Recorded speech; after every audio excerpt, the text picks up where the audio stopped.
Well, good evening, everybody. As you can see on the left, as I just said, we're recording this session. We see in the recording some explanations about how to use Zoom.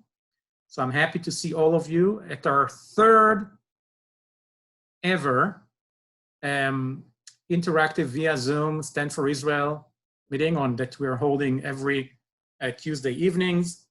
As I mentioned before, if you don't want to be in the recording, just mute yourself or turn off your video so you will not be a part of it. We will share this recording later with people that maybe were not able to participate. So what I'm going to do next, I'm going to put up my presentation and share it with you and do some announcements, tell you what the agenda is, and we will continue from there. So do you all see on the screen the PowerPoint presentation that I have, the opening slide, right? Yes. Your head, good. Or you can unmute yourself, says yes, and then mute yourself back. And another thing that I want you to know, probably a lot of you see on the right, like some of us, or you see like a video of us, you have different ways to toggle that. If you see at the top, there's like this little line, and there's like a little bit bigger square and two thick lines above each other. And so you have different ways that you can decide if you just want to see the slide itself or not. Each one of you can have different experience based on the device that you're using with Zoom right now. So today's topic will be Jewish Passover and Christian Easter. It was a special one that was created by JoAnn. She will compare and contrast. That will be our main presentation. But before we get to the main presentation, I'm going to start by thanking all of you to take the time to be here with us. I know it might not be as fun as it is being in the same room together as we usually do, but I hope we'll get back to it soon. We're doing that because of the state of Minnesota orders to stay at home due to COVID-19. I hope everybody's feeling well, and I'm sending prayers for all the ones that are sick or have the virus and wishing everyone a quick and full recovery. As always, we have a few organizations that sponsor this meeting here in the Twin Cities, both from the Jewish community and the Christian community. But typically the host is Living Word Christian Center, and I'm very thankful for Pastor Mac and Lynn and their staff that are hosting us every week. And I want to thank our volunteers, Dave and Nancy Smith. They're always the first one there. They're preparing the classroom for us. These days, maybe they're just joining us over the screen, over Zoom, but it's always a good time to mention them and thank them. And of course, to JoAnn and Deb, again, as I said, we have a lot of organizations that sponsor that, but it's our pleasure, one of the three of us usually, to be here and speak to you. Maybe when we will feel comfortable, we're also going to start having guest speakers like we usually have when we're actually in the classroom. We already did an introduction before we started recording, so we know who's here. And I'm going to keep on going. Today, I'm going to give you a quick update about the Israeli elections. As you know, it took place, but they didn't form a government yet. That will be the first update. Then JoAnn will give us her presentation. I will also want to mention to you again and give you the updated resources page that actually now also include the recording of the previous two meetings. So you can actually go and watch them. And it's also set up in a way that if you want to go and watch them from a specific place, you can open the description in the video. You have a table of contents, and you can just click to the part of the video that you want to go into. So you can skip, for example, all this introduction and go right away to the actually a presentation or the class itself. As I said before, we're recording. We did do introduction to Zoom, so you do know how to turn yourself off, the image, to mute and unmute your image, your audio. We talked also about the chat room and the reactions. And I'm going to skip a little bit the Israeli political system because we discussed it in the last few weeks, and I'm just going to go to the main two slides. As we said, in Israel, these were the results of the elections. And even so, we have, this is the parties that usually traditionally are a part of the left or center-left, and they received about 46% of the representation in the Knesset. On the right, these are the parties that are on the right, and led by their main leader there is Netanyahu, Bibi Netanyahu, and they received about 54%. But as we learned in previous classes, in Israel, actually, each one of these parties go to the president and tell them who do they want to have the opportunity to form a government. And when they had to do that, even so, it seems like Netanyahu had more from people from his side of the political spectrum. One party, which is actually Israel Our Home, recommended Gantz, and therefore Gantz is the one that received 51% of the Knesset representation, telling to the president that they want Gantz to have the first opportunity to form a government. What it seems like, as soon as it happened, that Gantz, with the other parties, will try to pass laws that will not give Netanyahu even an opportunity to try and become a prime minister again or to form a government. However, in a last-minute move, it was a very surprising move, took everybody by surprise. Gantz made a very courageous move, which actually he moved about half of the party. You see it here. Actually, him and a few other Knesset members that were with his party decided to try to form a coalition, a government with Netanyahu together. So Netanyahu and Gantz. After that happened, there were actually some other Knesset members from even more far left that decided that they want to try and get into that unity coalition government. The reason was because it is an emergency time in Israel, exactly as it is in all over the world. And Gantz decided that it doesn't make sense to try to even go to another elections because he realized that he cannot form a government without Netanyahu. So for a moment, he dropped his rivalry with Netanyahu, and they're trying together to work and form a government. That was true for last week, the meeting that we had last week. What happened since then, there was a lot of negotiations. It seems like they're very close to announcing that they reached an agreement. But then yesterday, there was something that they didn't agree upon. And because the holiday of Passover is starting, they're actually taking a break right now from the negotiations. And probably we won't hear any news probably until next Sunday. But we know that both parties really want to get to a point where they actually form a coalition emergency government so they can actually have a government in Israel. The direction is that Netanyahu will be the prime minister for the next year and a half. And after that, he will be replaced by Gantz. So both of them will have the opportunity to be a prime minister at their time. This is regarding the current update. Hopefully on Sunday, we will learn more. Our resources page, if you didn't write it down, please write it down now. It is www.matmn.org/SFI. SFI is for Stand for Israel. That's our class. It includes information about our meetings. I also added yesterday a section that's saying that now we're meeting virtually. So anytime you want to join us at these meetings, you just go there and there's a link there and you can join. But if you scroll to the bottom of it, you will actually find a link that will give you a more extended resources page, including there in that second page will be recordings of the meetings. And it's actually set up in a way that when you click on it, it takes you right away into the class. Now, if you want to, you can go back and see the introduction, etc. But what I'm trying to do is to give you a link where it go to the class itself and the quiz that we have after that, because I think these quizzes are really fun and it's always fun to do it, even if you're not doing it with us, even if you're just watching it later. So what I want to do now, I want to hand it to JoAnn. I have to tell you when we'll get to the quiz that JoAnn is starting to have more and more fun with it, because when I looked at the questions and answers, I thought that some of them she was very creative and trying to make some of the answers very hilarious answers. So I'm looking forward for the quiz. But what I want to do now, I'm going to stop sharing my screen and in order to allow JoAnn to share her screen. I have a backup of her PowerPoint in case she needs to, but I prefer she will drive it. So JoAnn, go to the share screen button. At the bottom of your screen, there's a share screen. Just a minute, just a minute. Yeah. We practiced it yesterday, so it should be good. Yeah. Let's see. Okay.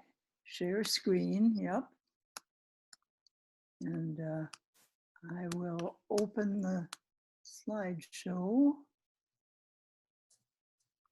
While JoAnn is doing that, I'm going to show you something. Look at my background. I'm always saying, you know, we're all at home, so the animals decided to take their role, you know. So that's something I actually recorded. When I'm going to put in the background was a true recording from outside the window that is just near me right now. But I recorded it earlier. Look at that.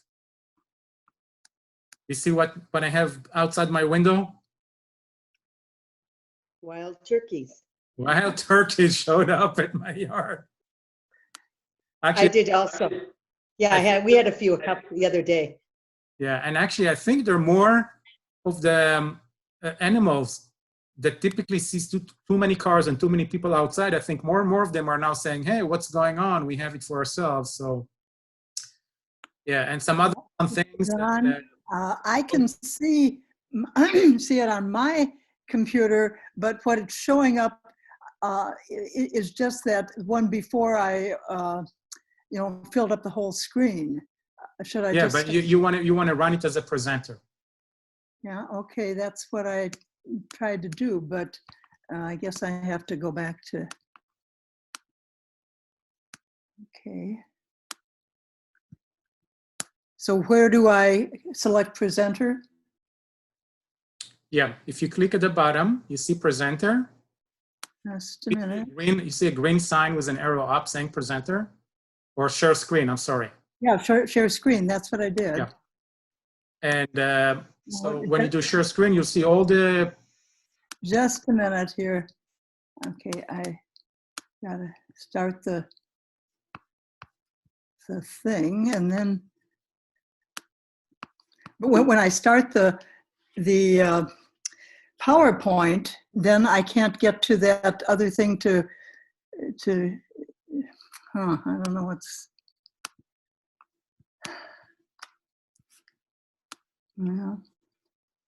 Elon, can you see what I've got up here?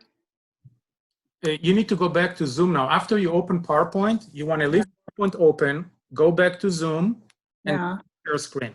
Well, yeah, but when I've opened the PowerPoint, but when I do the fill up the presenter view, then let's see. Okay. No, don't start the presenter view. Start PowerPoint without the presenter view. Yeah. Okay. Then go back to Zoom. Okay. And share Screen. Yeah. Then you should see one of the screens should have your PowerPoint in it. Yeah, it does, but it doesn't. But it has it in that. That's okay. That's okay. Just choose it and do share. Yeah. Okay. Okay.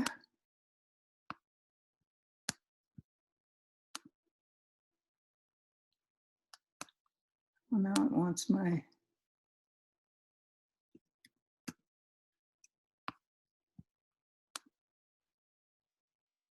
Okay. Now you can run the presenter screen. Okay. All right. Just a minute here. Okay. Your speaker's not working.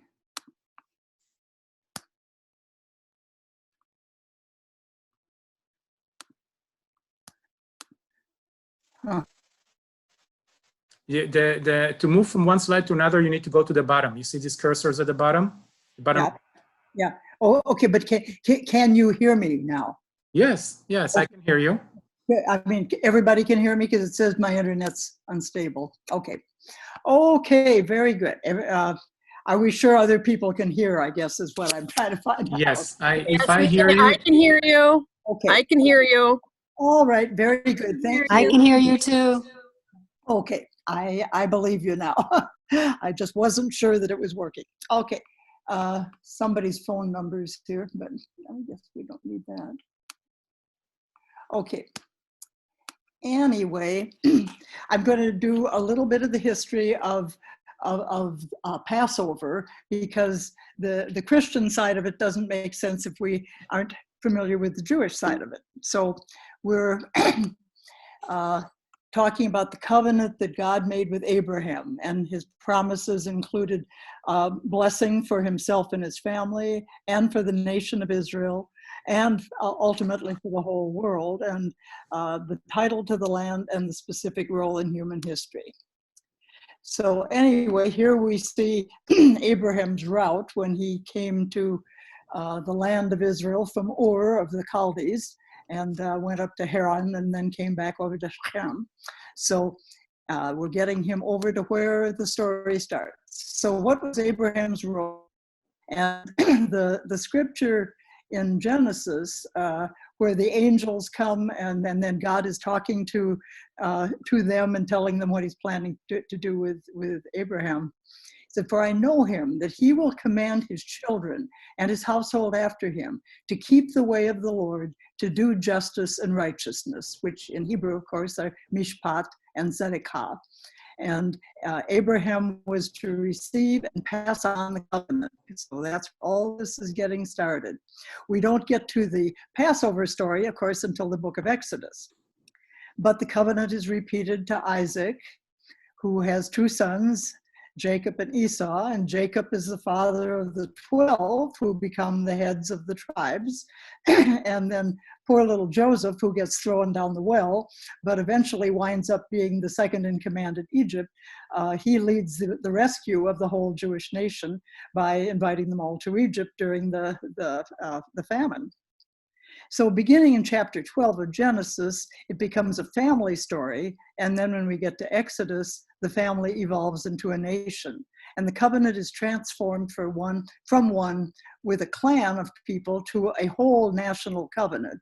And then eventually, some of us get grafted in. We get included when we get to the New Testament.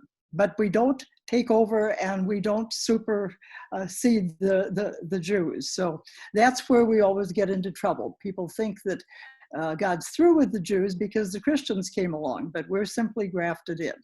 That's a big point, and I like to underline that whenever it comes up. Okay, so here we see the map, and the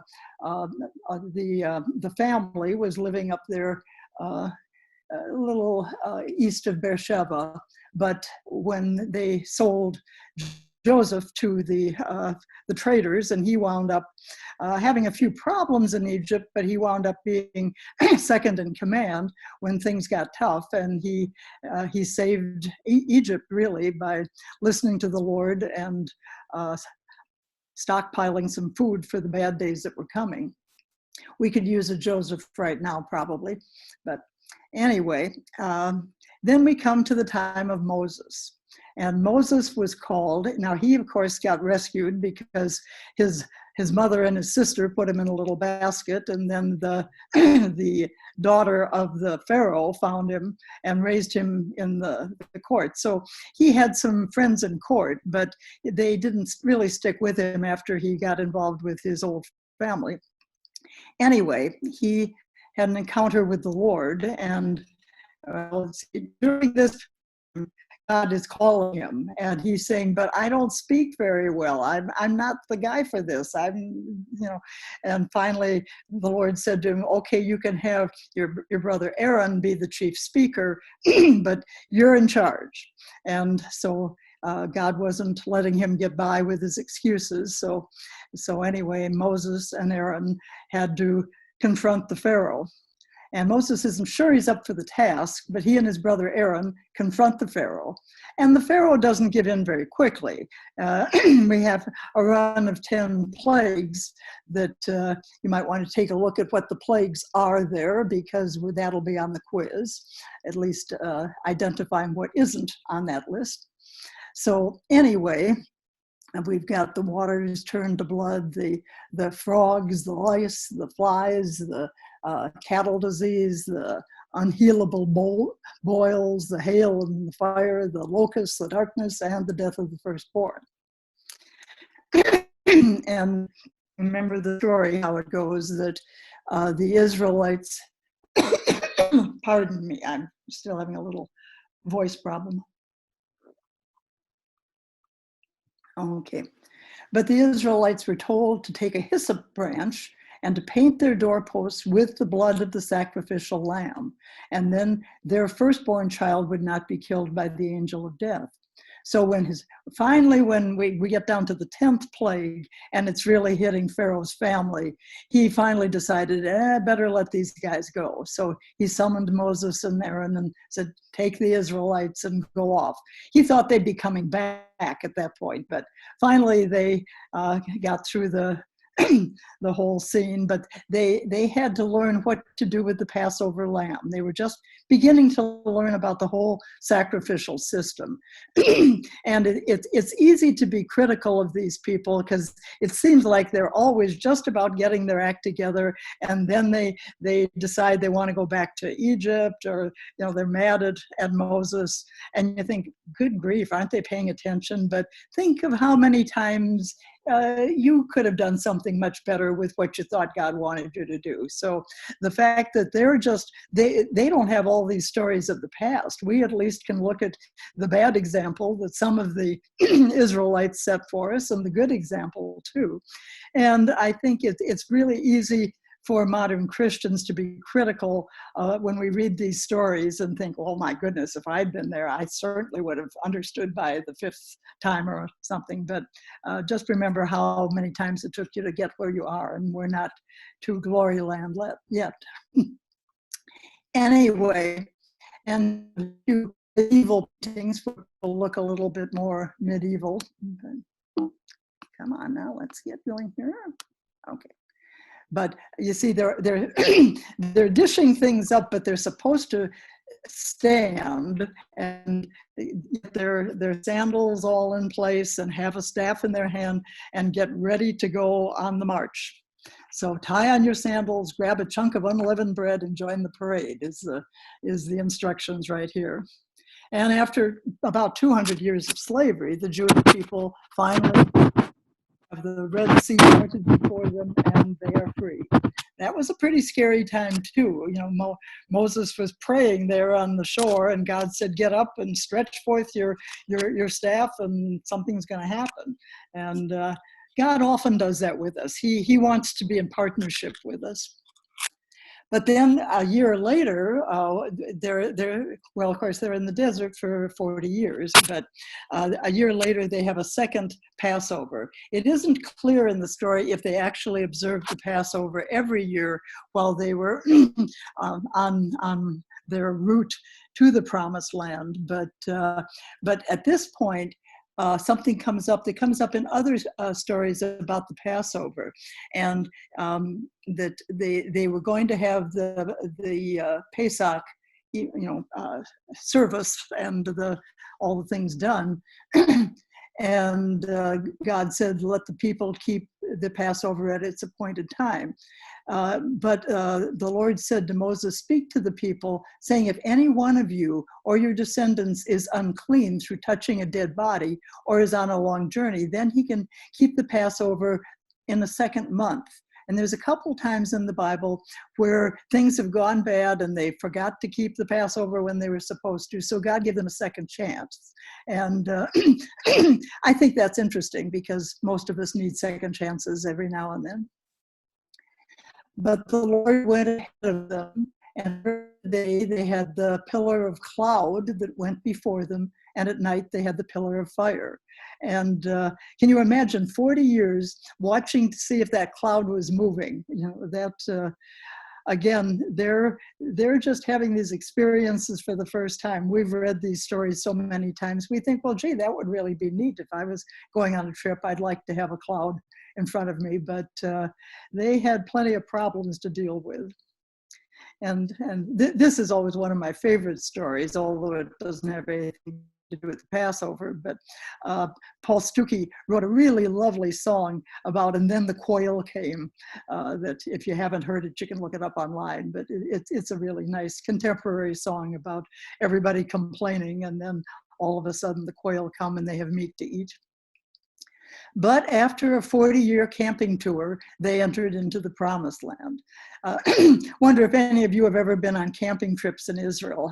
When I was significantly younger than I am now, I led 4 or 5 of them. And there used to be a guy down by the Dead Sea who called his camping trip, come and join our tour in our million-star hotel. And we had sleeping bags and little tents, and we went camel riding during the day. And for 3 nights in a row, we slept in our tents in the million-star hotel. But God gave the Torah to Israel and brought them through the desert and brought them into the land. And then God tells Moses, okay, it's been a good trip, but you got a little out of hand a couple times there, and you hit the rock when you were just supposed to speak to it. So you're not going to get to go into the Promised Land. And I'm sure, though, that Moses adjusted to that. And we see him later in the story of Jesus and his disciples up on the Mount Tabor, up in the north, and Moses and Elijah appear and talk to them there. So I think we can be sure that Moses didn't feel that he'd gotten left out. But anyway, they cross the river and they go into the Promised Land. And Joshua is a really neat guy. He was working with Moses all the way along, and he'd really had a lot of on-the-job training. But this is when they keep the first Passover in the land of Israel, in Joshua 5. When the circumcising of the whole nation was finished, because remember, the first generation had to die off because they didn't obey the Lord always back. And so they hadn't actually circumcised all the boys who were born later. So before they went into the Promised Land, they had a mass circumcision party, and then they had to let them heal up. But the Lord said to Joshua, "Today I've rolled away the reproach of Egypt from you."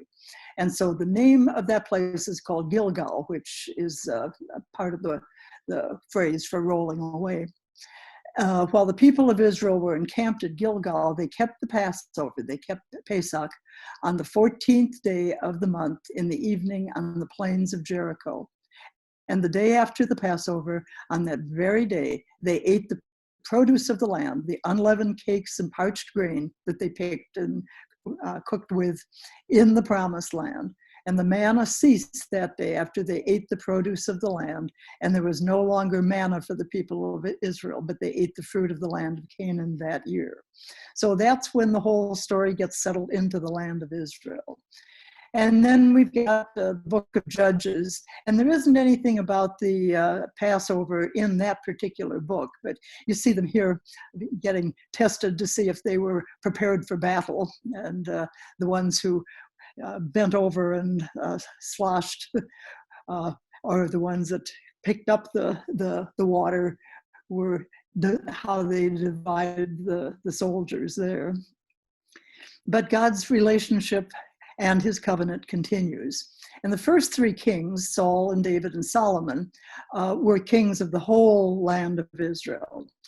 And Solomon, of course, was in charge of the temple, and then we get the whole story of the sacrifices. You had to have the temple, you had to get the little tent indoors, but then the nation split because Solomon got a little lazy in later life, and so the land split between Israel in the north and Judah in the south. And later on, by about 700 BC, they came into the land about 900, so they'd been there a couple hundred years. But the people, even in the southern kingdom, which was more obedient than the northern kingdom, were still not really handling things too well. And Hezekiah became king after things had really gotten out of control and the priesthood was not doing what they were supposed to do. But Hezekiah was really a faithful a servant of God, and he prayed and he wanted to do things God's way. So God told him to send to all Israel and Judah. So both of the tribal areas got together for this particular Passover.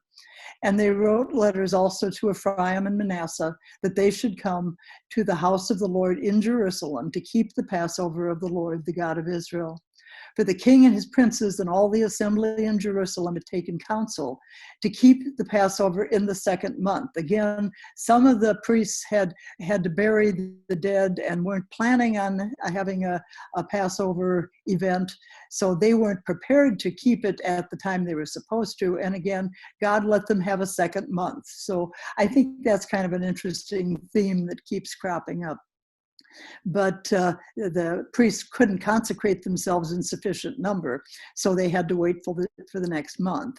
And so they decreed to make a proclamation throughout all of Israel, from Beersheba to Dan, that all the people should come and keep the Passover to the Lord, the God of Israel, at Jerusalem, for they had not kept it as often as it was supposed to be kept. And then we've got the major prophets and the minor prophets, and a number of them refer to the Passover. It's a really important part of the whole story. And history moves on. In Deuteronomy 28, they talk about the cycles, that there's blessing for obedience and punishment and exile for disobedience. And there's several disobedient periods where the Assyrians come over and take everybody captive in 722, and the Babylonian captivity in 586, and then later the Maccabees recaptured Jerusalem in 164, and then Pompey brings the Roman rule in 63. So we're coming up to the time of Jesus now. And let's take a look and see where Pesach appears in the Christian scriptures, what we call the New Testament. So here we see Jesus and his Talmidim. Talmid is a student, a learner, and Jesus picked 12 guys, and I'm sure he knew exactly who he was picking and why, and he picked Judas, and he gave somebody who had a chance to make better choices but didn't in the long run. But these people were all Jewish, as we talked about last week when we talked about Christian Zionism. The whole early church was Jewish, except for a few Roman soldiers. And we tend to think that the Christians kind of invented our story. We inherited it and were grafted into it. We didn't invent it. But they came to the day of unleavened bread, and this is the last year, the last time of Jesus' life. And of course, he knows what's going to happen. But then they came to the day of unleavened bread, on which the Passover lamb had to be sacrificed. So Jesus sent Peter and John, saying, "Go and prepare the Passover for us, that we may eat it." And they said to him, "Where will you have us prepare it?" They really didn't know where they were supposed to do this, and they didn't really have an apartment in Jerusalem. And he said to them, "Behold, when you've entered the city, a man carrying a jar of water will meet you." And there's a whole lot of backstory about why a man was carrying a jar of water, and it's thought that that might have been one of those groups like the Jewish community down at Qumran, where they just had men in their community. But anyway, he said, "Follow them to the house where they enter. And when he enters, tell the master of the house, the teacher says to you, where is the guest room that I may eat the Passover with my disciples? And he will show you a large room." Just a minute. Excuse me here, we're losing things. Okay. "He'll show you a large upper room furnished, and prepare it there." And they went and found it and did just as he had told them, and they prepared the Passover. So they had to bring a spotless lamb with them, and then go to the temple and have that lamb sacrificed, and then they would go and set up the Passover meal. So it was a big deal. And the last, there's a lot of debate among Christian scholars about this. Was the Last Supper a Seder, or was it a night before the Seder? The problem of that with that is that the Matthew, Mark, and Luke, the synoptic gospels, are the ones that are told from the same viewpoint, are really clear that it seems to indicate a Seder. And actually, I talked to a couple friends of mine, David Diven and Marv Wilson, today, just to kind of get their ideas on what was really happening, because some people who've read the Gospel of John think that the story is just a little bit different and that the Last Supper wasn't a Passover. Both of my friends believe that it was, but anyway, let's see here. There was reason to think it might have been the day before, but we won't go into all those details. If it's something you're interested in, let me know and I can send you a bunch of places to look for it. But anyway, we're going to talk about this funny looking table.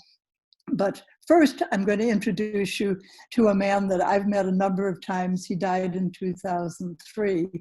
But Shmuel Safrai was one of the Jewish scholars that was part of a group that was called the Jerusalem School of Synoptic Research.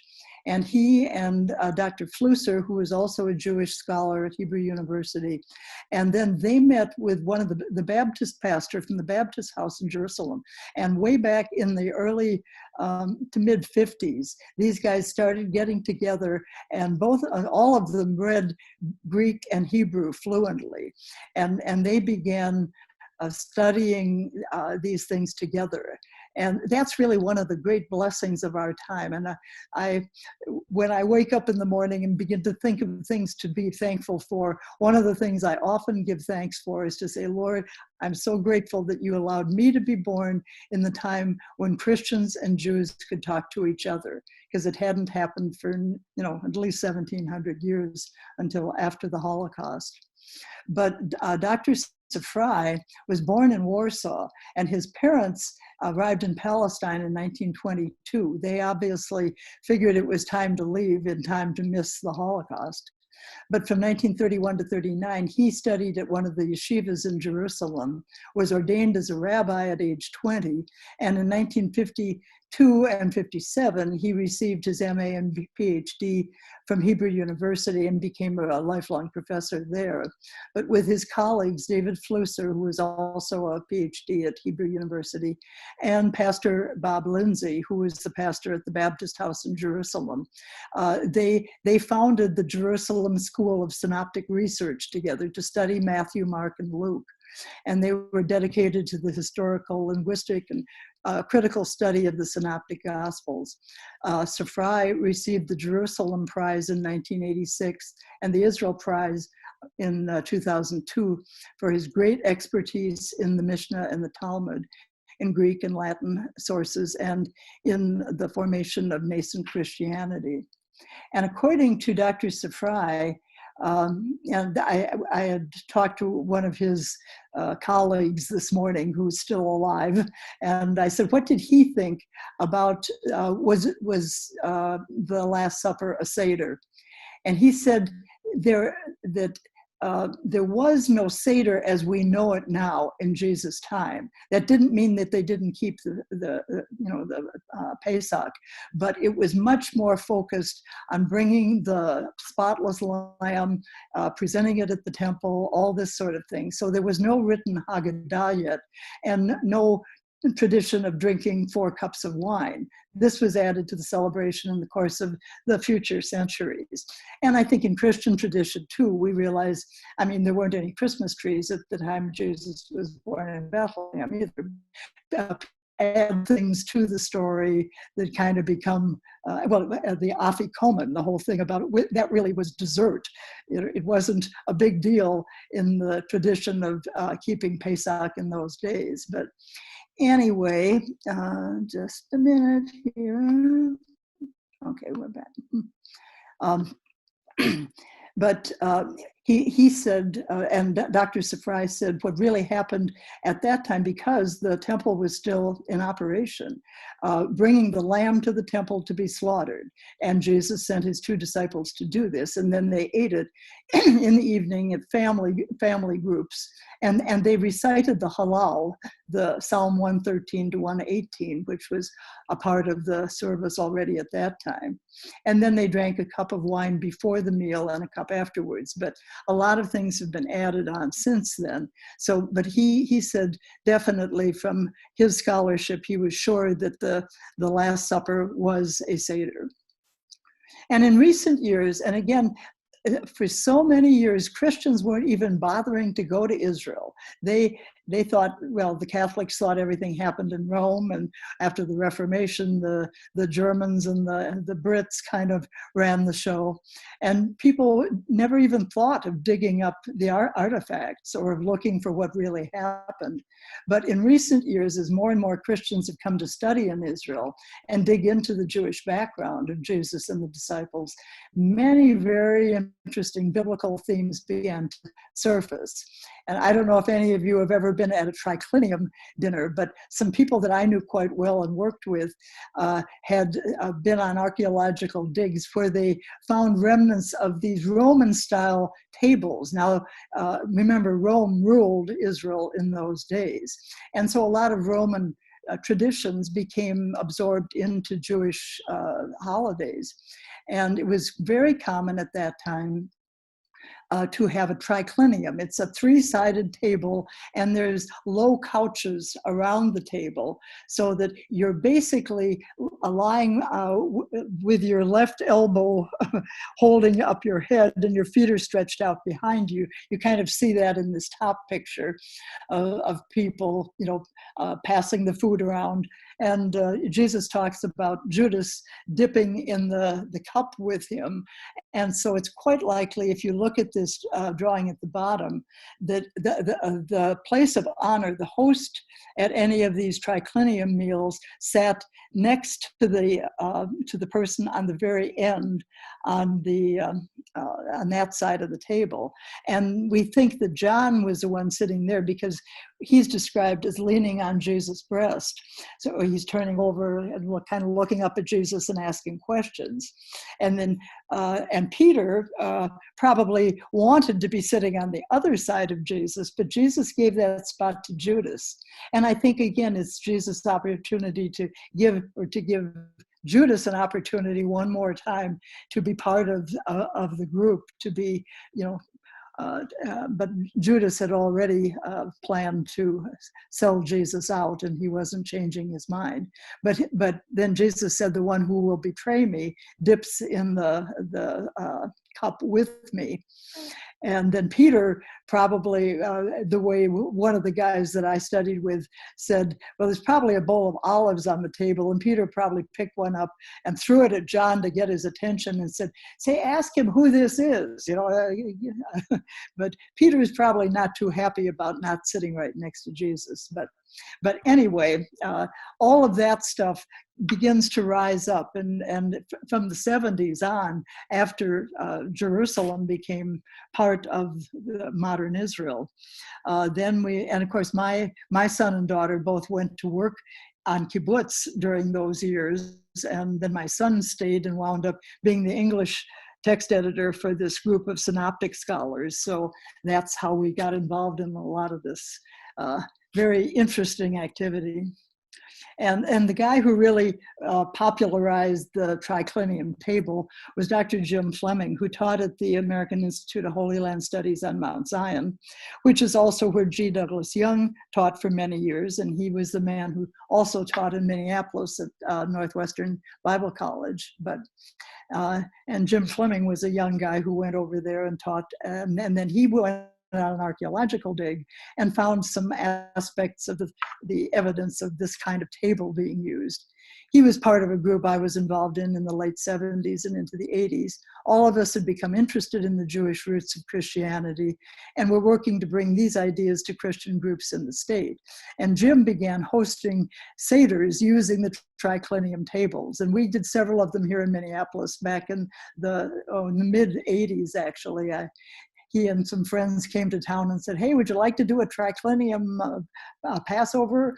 And so I found a friend who was in Florida for the winter who sent me her house keys, and I put them up there, and we set up the triclinium at a little church that was out in Bloomington at the time. But anyway, the loss of Jewish roots, which we talked about last week when we talked about Christian Zionism, but this played a huge role in the move away from honoring Passover. And by the 3rd and 4th centuries, leaders in both the Western and the Eastern Christian communities were trying to eliminate the connections to Judaism. And a number of the early church councils were held to decide what to do about that. And the East and West Christian communities, from the Byzantines in the East and the Roman Catholics in the West, split in 1054.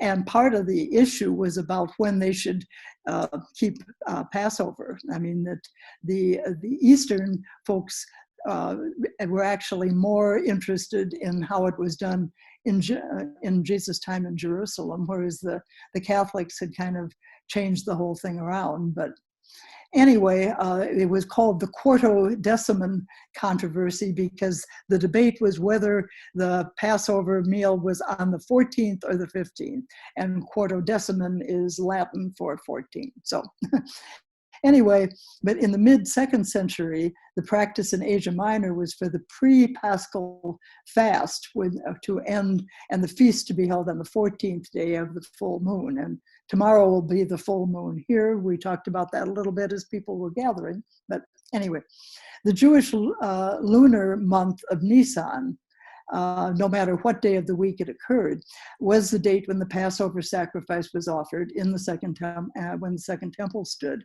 the day when people put away the leaven.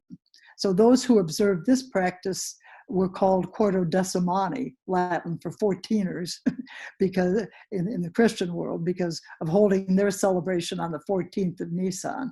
But as time went on, the Christians, in the beginning, you know, you've still got the Apostle John. He died right around the year 100. So he was still around when the early church was moving to the Byzantine area in Asia Minor. So, and of course later that becomes Constantinople, but they were really fighting over things like this. And the farther they moved away from their own Jewish roots, the more difficulties they got into. But one of the things that I think is so important, and I found this in a book I was reading, and so I've copied it from someone else, but it's something that I feel strongly about. In Luke 22, it says, among the many unforgettable statements that Jesus made, the one that is so very important is this statement: no one takes my life from me. I lay it down by myself. And so that's why all of this effort to decide who killed Jesus is really a waste of time. And you might assume that the Jewish leaders took the life of Jesus. You might assume the Romans took the life of Jesus. And while the Jewish leaders, many of them, wanted him dead, and the Romans executed him, no one took his life from him. He laid it down of himself. It was a willing sacrifice in complete submission to an agreement with God the Father. God chose his Son, the Lord Jesus Christ, to be the final Passover lamb, to pay the penalty for sin for all who believe. Our Lord Jesus came to die. He knew he would die. He knew how he would die, on a cross being lifted up. He knew where he would die, in Jerusalem. And he knew at whose hands, humanly speaking, he would die, the leaders of Israel and the Roman soldiers. He knew when he would die. He would die on Passover in the year 30 AD in the month of Nisan, on the 14th day as God's Passover lamb. He would die at the very same hour Passover lambs by the tens of thousands were being slaughtered. He knew every detail about his coming death, but that was not the end of the story. And he knew what was going to happen. And here we see the tomb that was actually Herod's family tomb, but it's still visible in Jerusalem today. And it looks like a rolling stone tomb. And in Jesus' rolling stone tomb, it's empty. So that's the Christian side of the story. But we have to be really careful. God has given us a particular revelation, and he gave the Jewish people a particular revelation. And he did not intend that we should try to lord it over the Jews and say God was finished with them and it was a puzzlement that they were still around, because we all have a part of the story. And if we get together, and what I think is so delightful is that today I have Jewish friends, including Ilan Sharon and many others, with whom I can talk about anything. And we can tell our side of the story and they tell theirs, and those are not in conflict. We're all still learning. We're all seeing what God has to come next, and nobody thought we were going to have this whole virus problem, but God is with us. He knows what he's working, and I think a lot of people have had interesting positive experiences now that we weren't expecting. So I think it would be nice in the future if maybe as you have a little time around the house, maybe keep a diary and jot down every day or so what kind of positive thing happened because you were having some extra free time. So we never know exactly, and I'm sure the disciples on that day of crucifixion were really depressed and thinking, oh my goodness. And actually one of the things I had copied off here about why we know it was the Passover. We're not told on what night of the week Jesus ate the Passover lamb with his disciples. However, the Gospels make it clear that Jesus died and was buried on a Friday. According to Luke, the women who had come with Jesus from the Galilee witnessed the crucifixion, and also witnessing they also witnessed Joseph of Arimathea's interment of Jesus. And the women went to their lodgings and hurriedly prepared spices before the onset of Shabbat.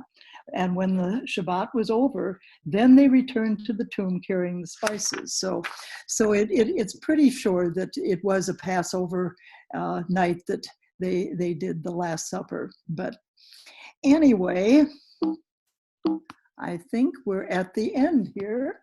So let's stop here, okay? No, I don't want to leave the meeting. I just want to close the, oh yeah, here, oh yeah. Okay. Oh, I've got one more slide. In this picture, if you look at the Mount of Olives over there in the distance, and the tower on the very far right, you're standing at the edge of the old city and looking to the east. There is a church there called the Chapel of the Ascension.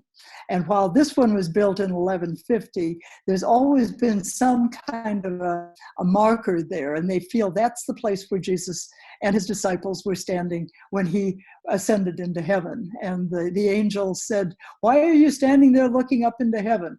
Jesus, who was taken from you up to heaven, will return in the same way you saw him go. So there's a lot more interesting things coming ahead. But anyway, that's kind of a quick run through the Passover, Pesach, and the Christian Good Friday and Easter story. But we are much better Christians when we get in touch with our own Jewish roots. So that's one of the things I'm very thankful for. And I pray that's true for all of you too. So God bless you. Thank you, JoAnn. You can, JoAnn, do you know how to stop sharing the screen? I'm just trying to figure it out. Yeah, at the top, you should have something saying stop sharing. Yep, there, I see it. There we go. There we go. Okay. Hi, everybody. Now I'm going to unmute all of us so we can all say thank you, JoAnn. Thank you, JoAnn. Thank you, JoAnn. Thank you, JoAnn. You're welcome. Do you have any questions for JoAnn before we move on to the next section? Oh my. Well, the questions that I've put up for Ilan to share with us are a little bit humorous. So they shouldn't be too difficult for you. But anyway, we'll see how everybody does. But do you have any questions about Passover or any part of the presentation that JoAnn did, Easter? I have one question. Yes, go ahead. I'm curious, part of that Seder meal, what is it besides lamb and the unleavened bread? And wine, I guess, for those of us. Well, there's actually, Ilan's going to talk about that next week, I think. Okay, all right. But they don't use lamb anymore. I don't think, Ilan, does anybody actually serve lamb? Actually, the lamb is a sacrifice. You never ate it. Oh, okay, all right. The lamb is a sacrifice to God. Yeah. So actually, you don't eat the lamb. And here's what I'm trying to do. I'm going to mute all of you for a moment. Okay, yeah. What I'm trying to do for next week, pray for me. I'm trying to do our first ever virtual Seder. Now, just that you'll understand, some Seders that I was at started at 7 p.m. and ended at 2 o'clock in the morning. It'd be like a 7-hour thing, okay? And I'm trying to find a way to kind of squeeze it into a short version, to go through the Haggadah, which is actually the book that we follow during a Seder, during a Passover meal. To give you some background, what we have on the table, even so we cannot share it, but at least I'll tell you what we do have. And I will try to do it in a way like I typically do, where I actually ask different people to read different parts of it. So obviously we're going to have everything in English. We might not sing songs like we usually do, but I hope you get some of the experience about it from reading at least part of the Haggadah, which is the book that we follow during a Seder. And I will give explanation also typically what we have on the table, or when we eat, what do we eat and why do we eat that? So I'm hoping to prepare it for next week. It's a big project, so please pray for me that I'll be done, because I've never done it before virtually, and I never was able to fit it into an hour and a half. It's the minimum, the fastest one that I was able to do was like just over 2.5 hours. So please bear with me, and I hope that you'll join me for that. And each one of you will have like actually a part. I'll put it up on the screen and I'll ask different people to read different parts of it. So that's what we have planned for next week. Again, God willing, if we'll be able to do that. I'm going to unmute all of you in case you have more questions. By the way, some of you are not unmuted automatically because probably you requested that. You will have to unmute yourself, because when I do this whole unmute all, remaining muted. Yeah, we are. I'm not, no, he said unmute. Yeah. Does anybody have any more questions? Ilan, can I ask a quick question, please? Yes, please. In regards to tomorrow night with Passover starting, correct? Tomorrow. Yes. Tomorrow. Will there be then a Seder on that tomorrow evening? Yeah. Yes. Or will that? Okay. Do you know if there's any online? You said this is like could go on for many hours. Do you know of any online Seders? I mean, I guess you're going to do it next week, but I was just actually going to ask the question, is there anything that you know of online tomorrow evening? At the university. You don't supposed to be using any electronics. Oh, that's right. I'm so sorry. So sorry. Bad question. So that's what making it even more complicated. And okay, that's right. yeah. Yeah, I don't think that way. I'm sorry. No, it's We all yeah. have to, we got a lot of learning about what works and what doesn't. But, Yeah. Now, yes. I didn't. You know what? That was the farthest. Wow. That was the farthest thing from my mind. And then when you said electricity, I thought, oh yes, of course. And now it doesn't mean that some will not use it, or maybe will decide to do that, but They can't pressure cooker, they can't do that. that's why if you usually want to experience it, you need to be at one. right. Well, Correct. I have many years ago, I had that privilege of doing that. It was wonderful. But I haven't recently in the last few years. So. Yes. Yeah, we But kind of thank you. need Thank you, sir. to nurture a new group of younger Jewish families who would like to have guests. I've been privileged to have been invited more times than I can count to different homes. And what's really fun is to see the different ways people do it. Family, both. And, you know, if you were to spend Christmas with different members of your family, every group does it differently. And Passover is that way too. Yeah. Now, how many, Yes. can I ask, how many of you ever been to a Seder before? Can I see hands? How many have been to a Seder? Whoever doesn't have a camera on can just give a thumbs up. So many of you did. That's a good thing. Now it's put more pressure on me preparing for next week. Fine, Elon. You'll do fine. Yeah. Oh, it'll be fun. I'm looking will. forward to that. JoAnn, I Good. have a real quick Sure. question for you, and everybody else here tonight probably Yes. knows the meaning of synoptic. And I understand it's like it's from synopsis. I can see how they had classes. Synoptic means it means looking at something together. Got it. In Greek, the synoptic gospels are Matthew, Mark, and Luke because they're looking from pretty much the same angle. And there's different theories about who wrote what first. Some people think it was Mark and some people think it was Luke. But anyway, those three are kind of telling the story from the same angle. And John, who writes many years later, he's on the Isle of Patmos in exile at the late time of his life,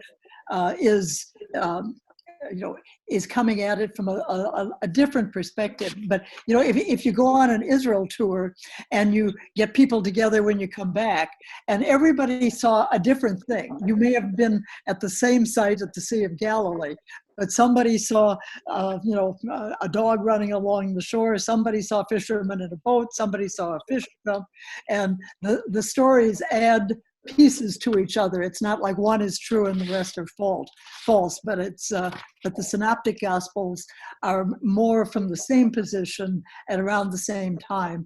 And the Gospel of John was written much later and kind of fills in some gaps. So if that makes sense, that's what the synoptic gospels are, why it's called synoptic, is because it's. Thank you, JoAnn. That does clarify.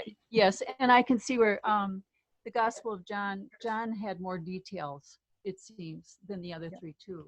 Yeah, well, and he's probably filling in. He's already seen the other writings and knows those guys too. And then he's sitting there on the Isle of Patmos, kind of waiting for something to happen. But Now, are you all ready for the big quiz? Now we're going to see who was listening. Now, one thing I have to tell you, I did listen to JoAnn because I know that she was talking about riding camels while she was in Israel. Remember, she talked about it. So, which reminded me that just for JoAnn, now look at my background.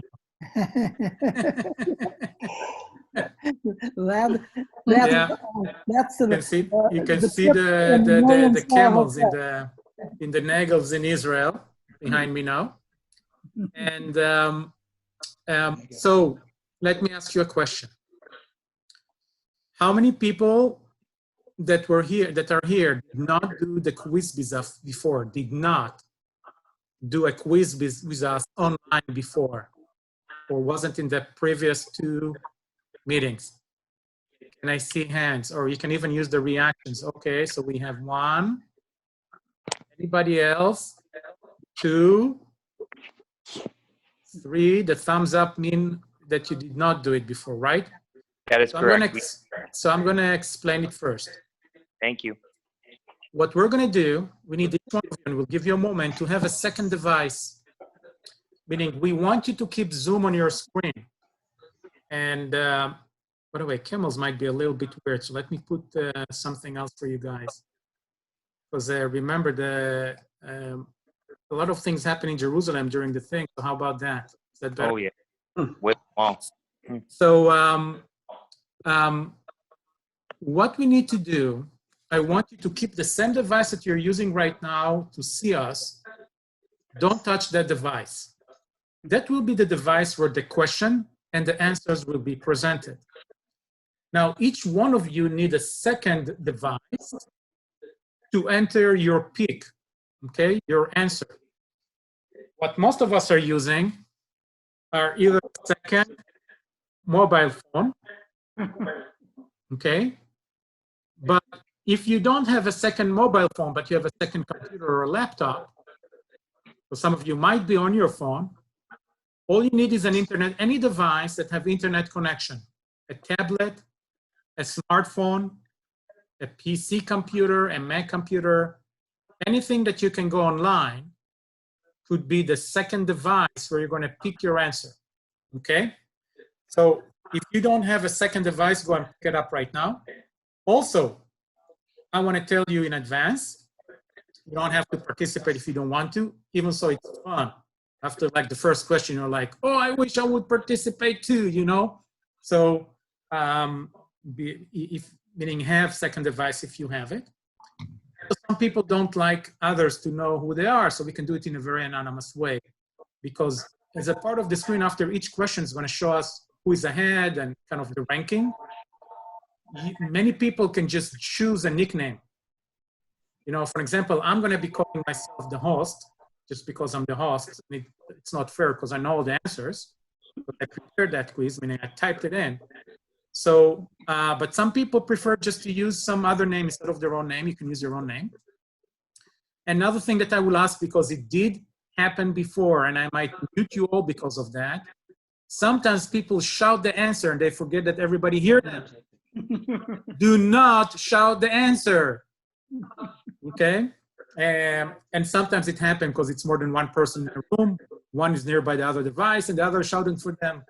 That's the right answer, you know, and everybody hear it. So I might mute all of you when we start the quiz. So the first thing that I want you to do, all of you, is on your second device to go to a specific website. And I'm going to put up right now which website it is, okay? Bear with me for a moment. So the website I want you to go to is, you all see it on the screen? Kahoot.it. www.kahoot.it. Do not do that from the same computer or device where you see me right now. Do it on a secondary one, please. And if you're doing it right, you will get a screen that says game pin. Okay, if you can see me too, if you're on your phone, you'll get something like that. It says Kahoot, enter your pin. Do we have anybody that need more time, or are you all kind of have that screen on your second device? So I'm going to stop sharing this screen. Now what will happen next? I'm going to start running the quiz. The first thing that will show up is the PIN number, and I will wait for all of you to enter it in. After you put in the PIN number, you will get in a second screen that asks you for your name. That's where you can put your name or just put a nickname. Or put whatever you want to put in if you don't want to put your real name, okay? So I'm going to go and generate the, I'm going to start the game here. So actually I have a pin for you.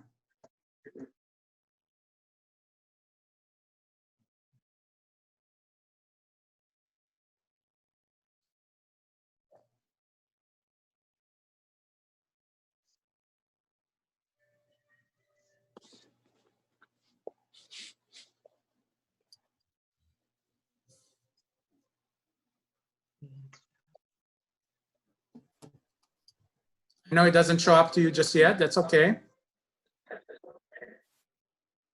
Now it does.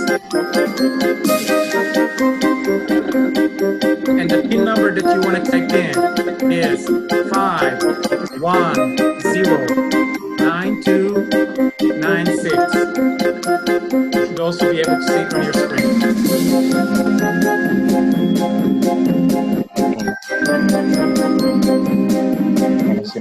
And then it asks you for a nickname. Put a nickname.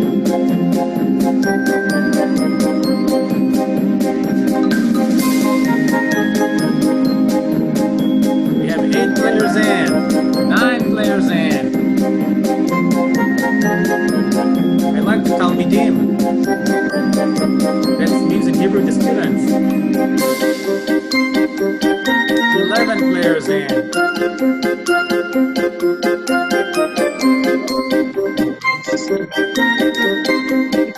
I give a couple of more minutes. If anyone that have problems with it, 12 people in.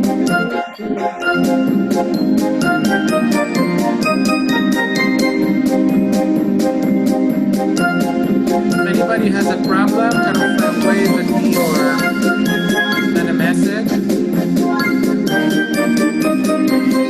Okay, it looks like everybody that wanted me is in. So here's how it's going to work. Let's stop the music, by the way. So here's how it's going to work. I'm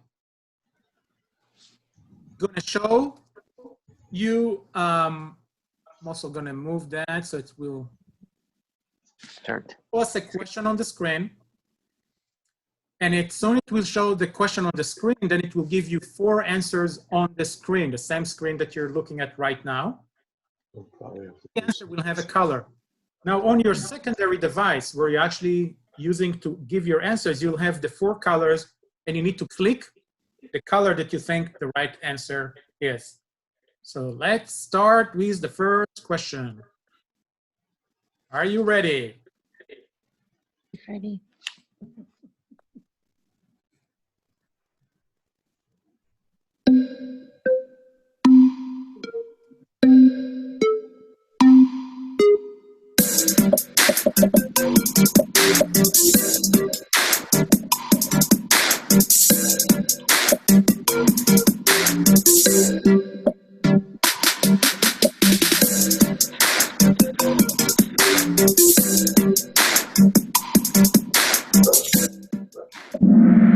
All right.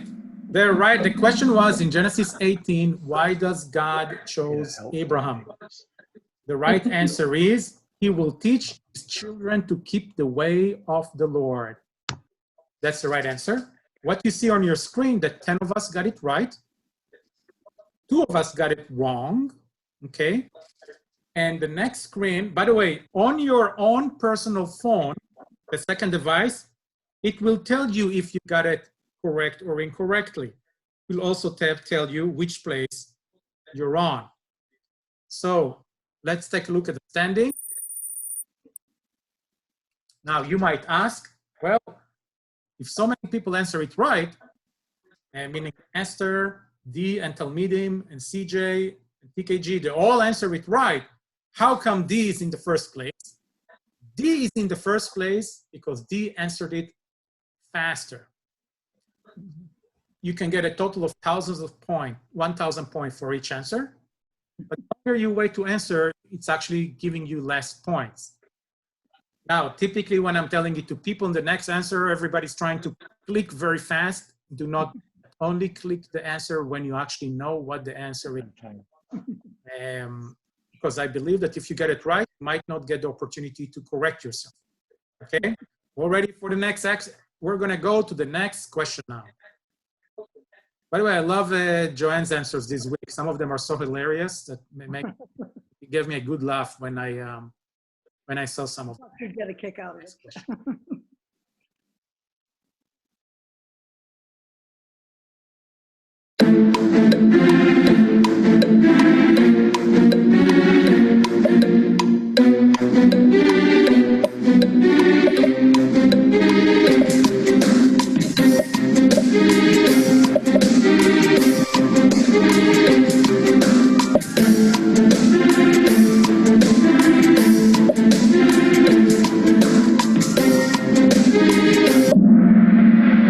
All right, so the answer was, how did the Jews wind up in Egypt?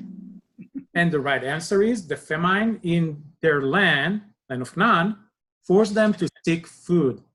and 11 of us got it right. Again, if you look at your own personal device where you actually type the answers, you can see if you got it right or wrong, and what place are you at.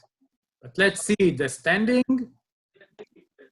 We have CJ now jumping to the first place, Esther Stang and Navy Davies really close in third place. It's a very tight game here. And the highest climber this time was Boaz. Next, let's go to the next question.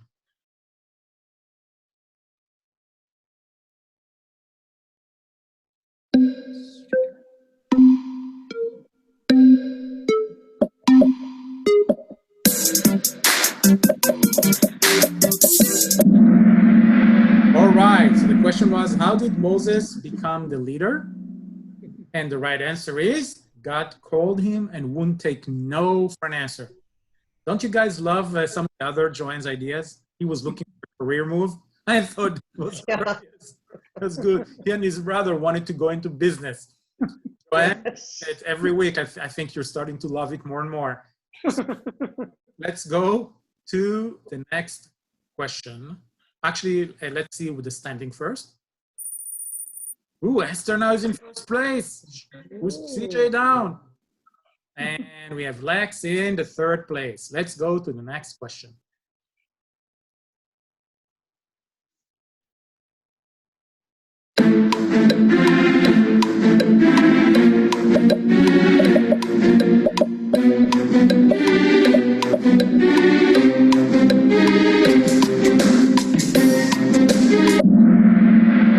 Woohoo! We all got it right. The question was, which of these were not among the plagues God sent on Egypt? Right answer is the death of all horses. Horses were doing well, I guess. And let's see this. By the way, again, if you look at your personal device, you can see your own personal progress. But let's see the scoreboard. Esther still in the first place, but Lex is coming up second, getting very, very close, and Boaz is third. CJ is fourth.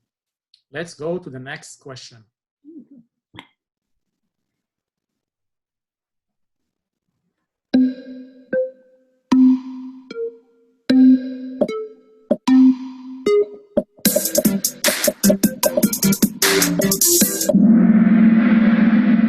All right. Ooh, look at that one. Okay, the question was, why did God tell them to eat unleavened bread? The right answer was they didn't have time for bread to rise. We see that actually many took it was kosher because I think actually obviously when you read it fast, think about Jewish, oh, must be kosher. That was a trick question then. I like it was more healthy for them. No, the unleavened bread is not that healthy actually. Every one of them that you eat is like you're eating a big piece of bread. And anyway, so let's see, the new scoreboard is going to be interesting. Only 7 got it right. Woo! Boaz went up. Esther second place. Lex is third place. CJ is in the fourth place. Now, if you want to see who else is there, I'm going to scroll down. You can see on your screen. And also you can see in your own personal device, you can see where you're actually standing. Let's go to the next question.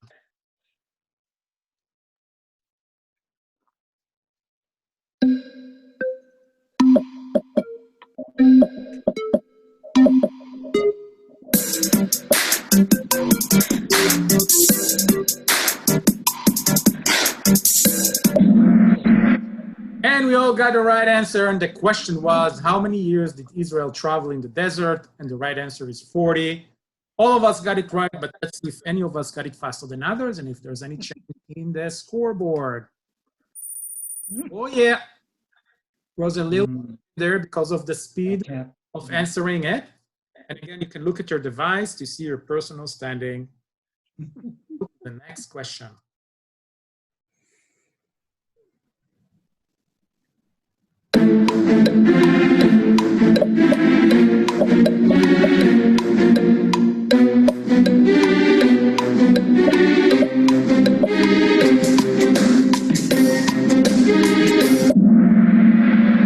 So the question was, when Moses died, who became the leader? The right answer is Joshua. And 9 of us got it right. You can see your personal standing on your device, but let's see if it changes the scoreboard. Did a little bit, as you can see here. I'm going to scroll down a little bit. Oh! The next answer wrong because I'm now in the 5th place. Yeah, Okay, let's go to question number 8.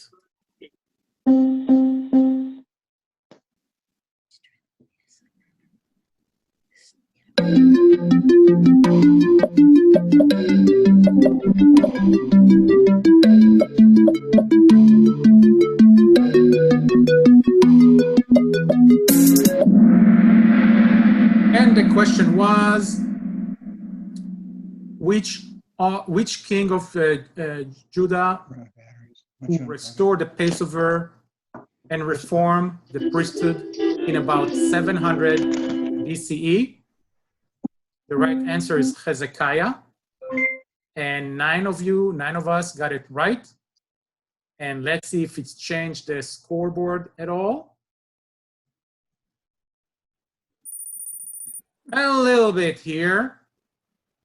Look at that, look at that. Very, very tight here. Let's go to the final question.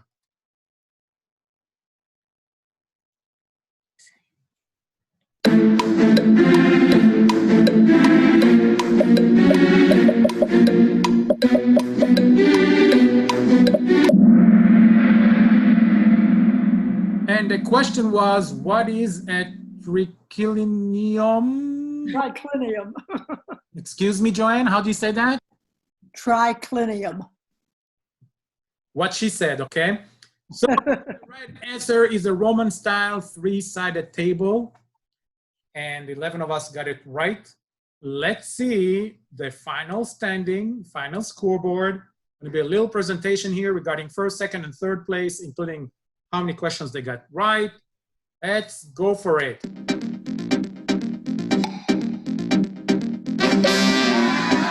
Third place and got 9 out of 9 right. DJ also got 9 out of 9 right. But first place goes to Boaz. 9 out of 9, but this is the fastest in all of us. JD and Lex were runners up. I hope you enjoyed today's quiz.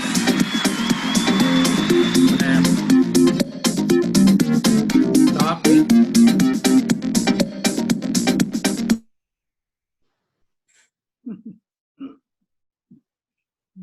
That was a lot of fun.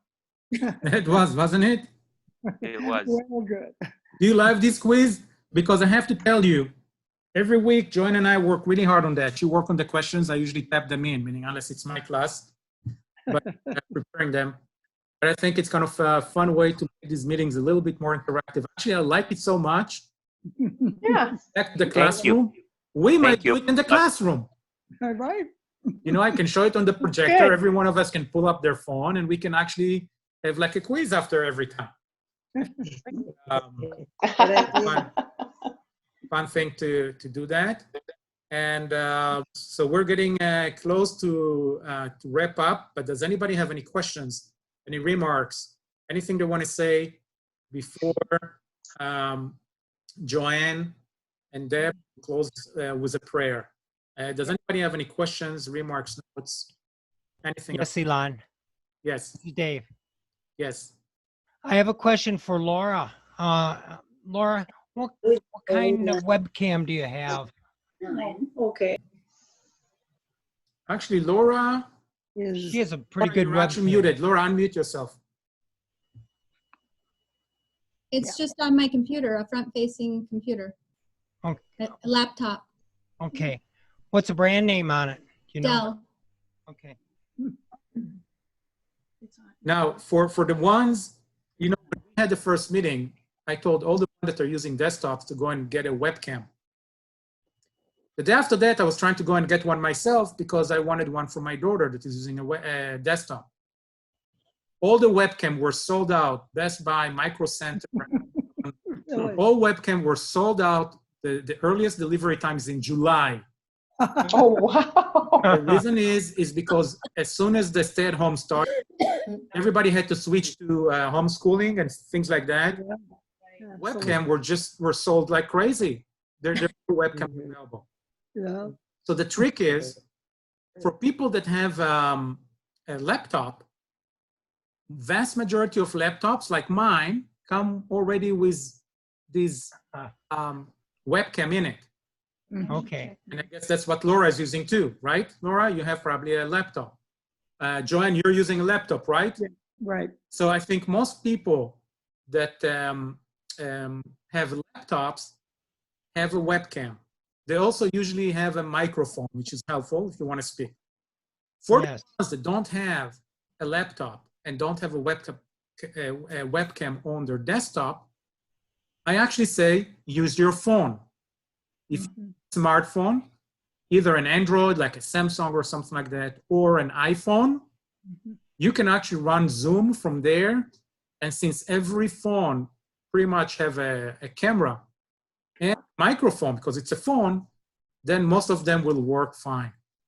Personally, I prefer the laptop or the desktop. It's easier to have that on a computer that it's still, because if you hold it in your hand with a phone, you're moving all the time. And yeah, exactly, Dan, thank you for demonstrating. Can you do it again so everybody can see it? Now, can you totally turn it around? Do the flip, you know, all over. Woo, look at that. Somebody went to Valley Fair. Now it feels like you're in Valley Fair. I hope nobody ate dinner just before we ate because. I was going to say, you know. I apologize if I made anyone dizzy. Thank you, Elon. Thank you. So these are the options for the ones that can get a webcam, that have a desktop and can get a webcam. So that will be the option to do. My guess is for some time there will be shortage.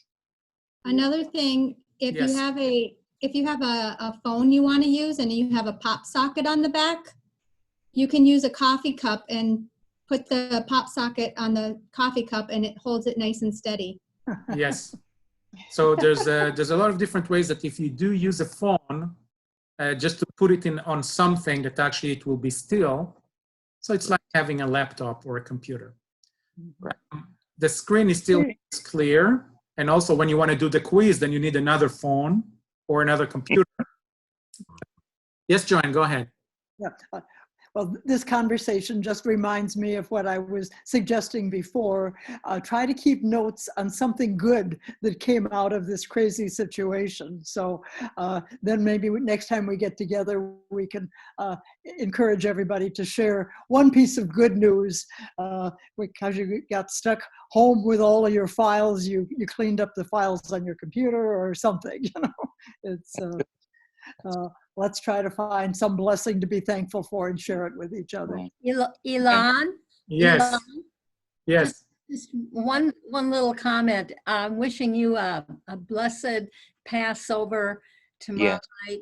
However you celebrate a Seder, whether you sneak somebody in or you're by yourself online. Oh, you won't be online, I know. Yeah, anyway, it's going to be probably the most weird Seder I ever did. 2 people, me and my daughter, because stay at home, you know, so all the Seders are going to be, you know, there's one thing that became like a running thing in the internet, in the Jewish community. I got it first from Israel, from my family. They all said, problem now, because during the Seder, you're always setting up a chair and a gobble for Elijah to come, to be in your... But he can't go now because he's supposed to go from one home to another. So everybody, a second, with this Corona thing, it's going to be a problem, you know? What are we going to do when Elijah is going to knock on the door telling him, sorry, you know, the governor said you can't come in.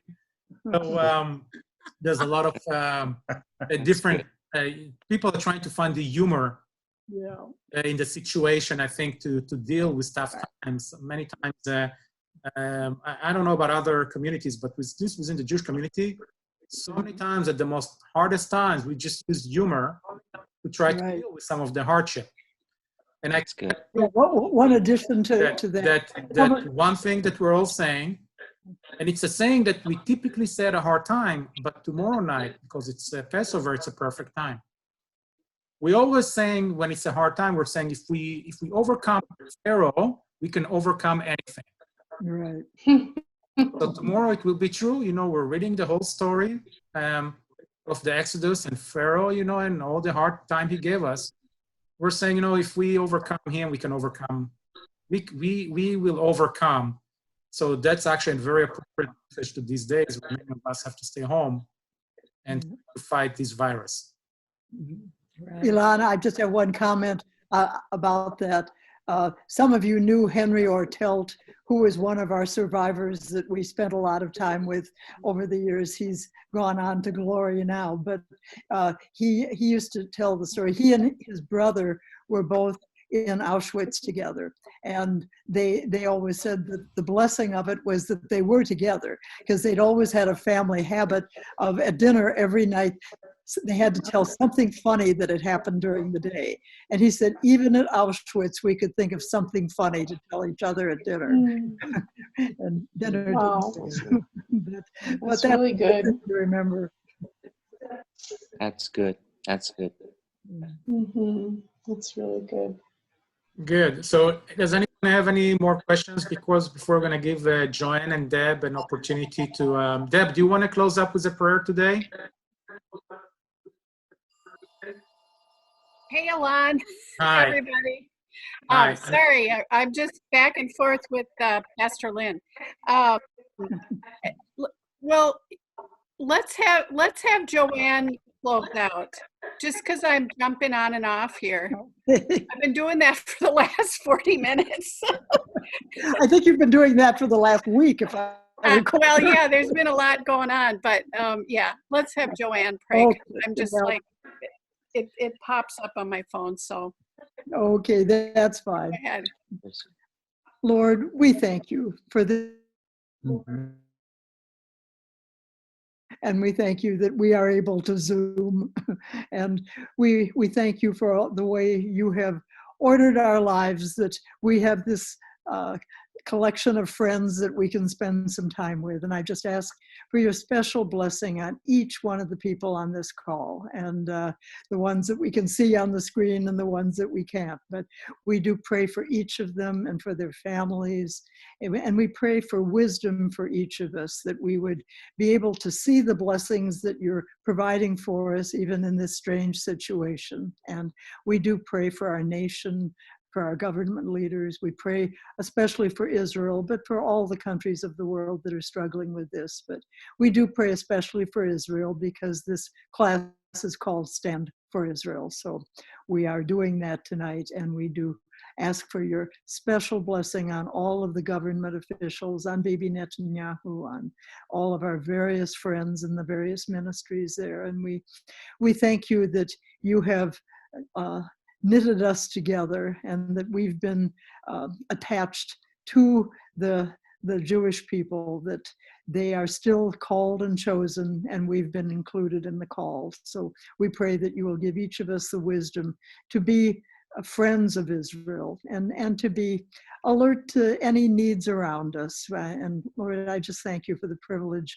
of knowing these folks, and we pray for Ilan on the Pesach tomorrow, and we just pray for a blessing on him and his daughter as they have this unusual Seder together. So we thank you for the privilege of being your servants, and we ask you to bless us this week and bring us back together next week with more good stories to tell and more opportunities to pray for each other.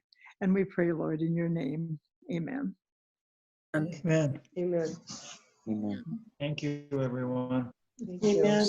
Amen. Amen. Hi, Tom. Hi, Kat. Hi, Jan and Janice. Oops. Dan and Sorry. Janice. Oh boy.